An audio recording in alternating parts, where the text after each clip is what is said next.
Weeks since the discovery of 5 members of the Hart family dead in their upside-down SUV at the base of a cliff along California's spectacular coastline. Tonight, investigators held a telephone news conference to confirm that they believe the SUV was crashed on purpose.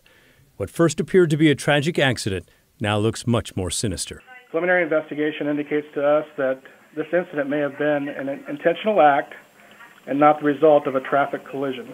In a calm voice contrasting the horror he's describing, Captain Bart said information downloaded from the airbag control module shows the SUV actually stopped before accelerating over the cliff. Just based on what we have preliminarily, I can say that roughly 70 feet from the edge, and it was pure acceleration from the last brake application until it hit the bottom of the cliff, the ocean. Think about that.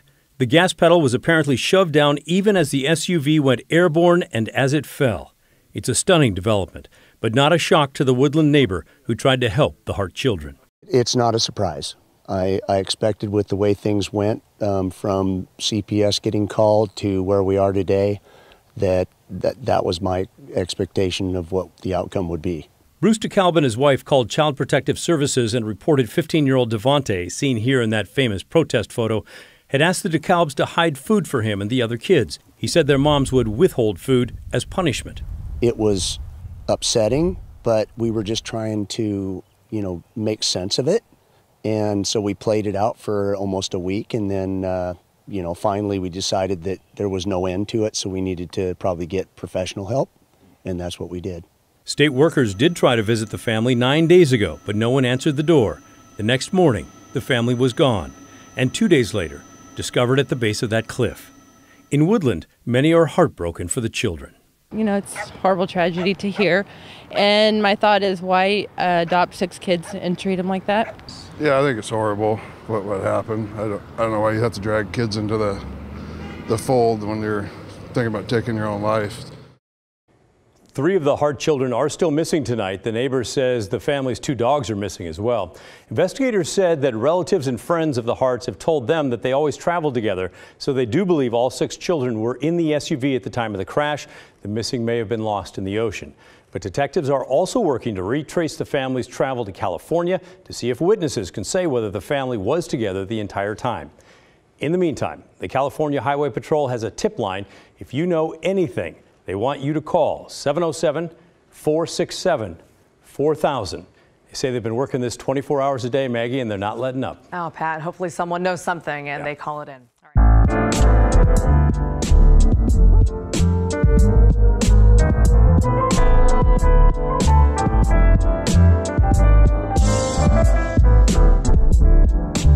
Yeah, it's unfortunate. Like I said, sad situation all around. For me, you don't want that on your worst enemy. It's just, when it comes to children, man, just children. That's what I'm talking about. Children. You don't want that on your worst enemy, as far as children being the victims of this obviously murder-suicide. In which these 2 white lesbians, they indoctrinated, they socially engineered, manipulated these children in their household and took their lives away. They controlled their lives to the point that they took their lives away. And it's, it's sad and it's unfortunate all around. The writings were on the wall that this was a murder-suicide. Obviously, there was no skid marks. As an accident, as I said in my previous videos, this was not, no accident. This was done on purpose, and obviously it is, as you can see in that news clip, it was done on purpose, and they, killed those innocent children. And it's unfortunate, man.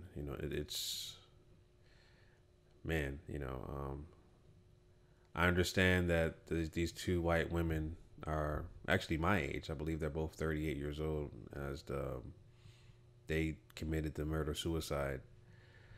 But yeah, this is just sad all around,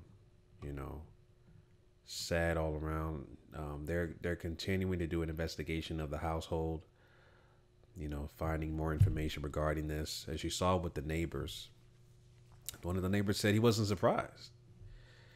You know, here's the thing about, like I said, I'm gonna point out two things real quick, family, before I end the video.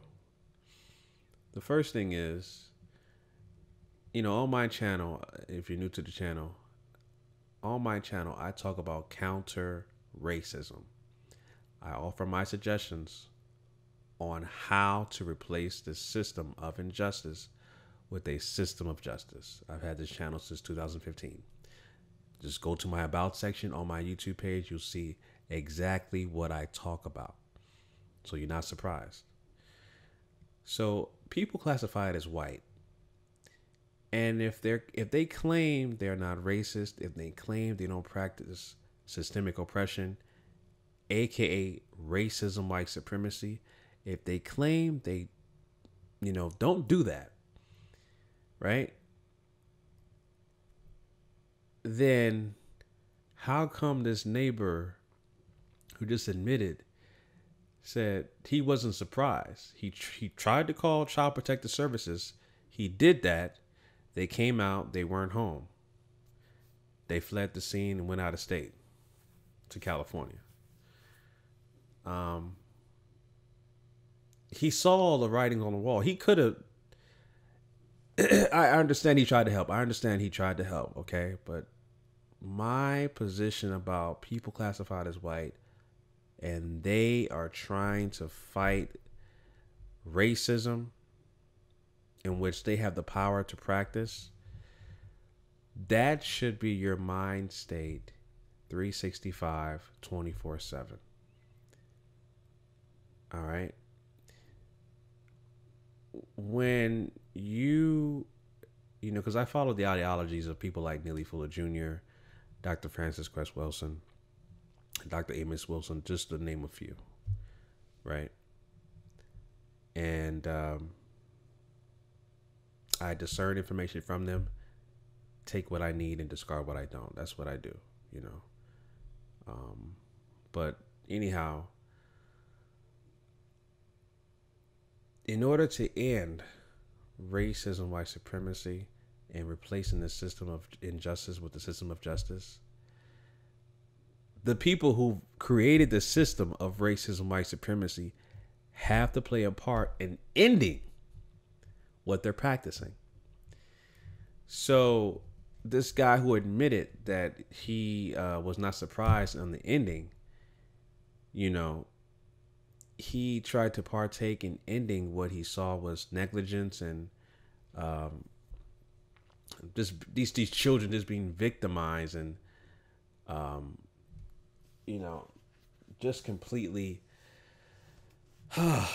just what's the word? Just indoctrinated, destroyed, effeminized, you name it. You know, I saw some videos with Devonte Hart dancing around. It was just, matter of fact, I don't even want to talk about it. I really don't want to talk about it because they're children. They're children. So sorry about that, family. It's just, like I said, it's sad all around. And again, you know, this goes back to, like I was saying, if you're classified as white and you so-called aren't,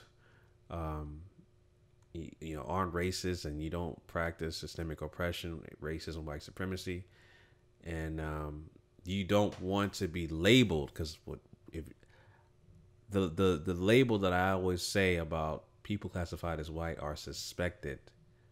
I can only suspect that you practice racism, white supremacy.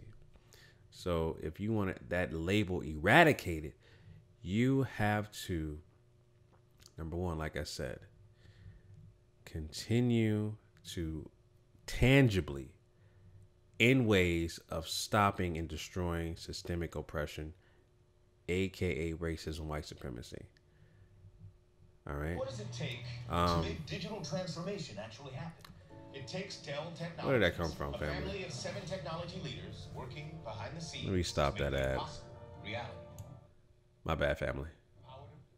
Like I was saying before, You have to have ways of doing that, of ending systemic oppression tangibly. That should be your way of life 24/7, 365, right? That should be your way of life. The guy who admitted that he wasn't surprised about what he saw, and he contacted Child Protective Services. He tried to do his part. Right? But more people like him who know this information like that, and there's similar stories about this family here adopting non-white children, and they're classified as white, and they have a non-threatening image and persona. Of course, those are red flags, but in the eyes of the dominant white society, that's non-threatening. But a lot more people like this are doing the same exact thing, and other people know what's going on. That's why the system is going to continue the way it is, And what I also wanted to point out before I go, family, is, this goes back to what I was saying about the black family structure. Their birth parents, whatever the circumstances was, whether it was voluntarily or involuntarily, gave their children up to the system. Whatever the case may be, gave their children up to the system. And you saw the photos, you saw Devonte Hart just crying out for help, asking for anybody to help him with that infamous photo back in the Ferguson protest. He was just begging for help. That's what he wanted, but he was a victim, and didn't know that photo represented something way bigger than what it was, But all in all, he is a victim, and it's unfortunate what happened. It's definitely unfortunate what happened. So, those are my thoughts on that, family. I just wanted to share, the news story with you guys, because it was, the writing was on the wall. This was a murder-suicide, and it is. And we'll find out more information regarding this. They're going to continue to do investigation on the household, and what we learned from this, hopefully, we can prevent or try to help prevent similar stories like this happening with other parents who are classified as white, adopting non-white children and isolating them and having a non-threatening persona. But at the same time, nobody knows too much about what's going on behind closed doors. And that's a red flag right there. So, hopefully we learn from this. All right, family. So anyway, those are my quick thoughts on the story. Leave your comments down below in the comment section, family. Let me know what you guys think. Until next time, family, Chauncey, a.k.a. the Black Separatist, signing out. Peace.